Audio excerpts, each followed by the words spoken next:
రాష్ట్రాన్నంతా పరిశీలించారు రాష్ట్ర ముఖ్యమంత్రి గారు.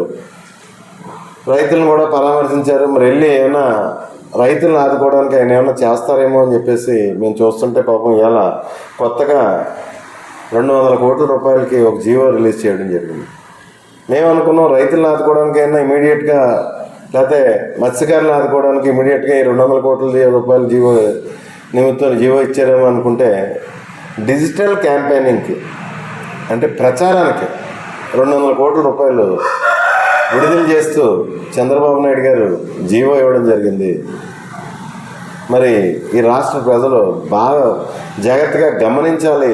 చంద్రబాబు నాయుడు గారి అడ్మినిస్ట్రేషన్కి, మాజీ ముఖ్యమంత్రి జగన్మోహన్ రెడ్డి గారి అడ్మినిస్ట్రేషన్కి తేడా గమనించాలని చెప్పేసి తెలియజేసుకుంటూ, మరి ఒక్కసారి చెప్తున్నాను, కష్టంలో నష్టాల్లో ఉన్న రైతాంగాన్ని బాధ్యతగా ఈ జిల్లా వైఎస్ఆర్ కాంగ్రెస్ పార్టీ శ్రేణులందరూ కూడా, అలాగే విధంగా మత్స్యకారులను కూడా ఆదుకోవాలని చెప్పేసి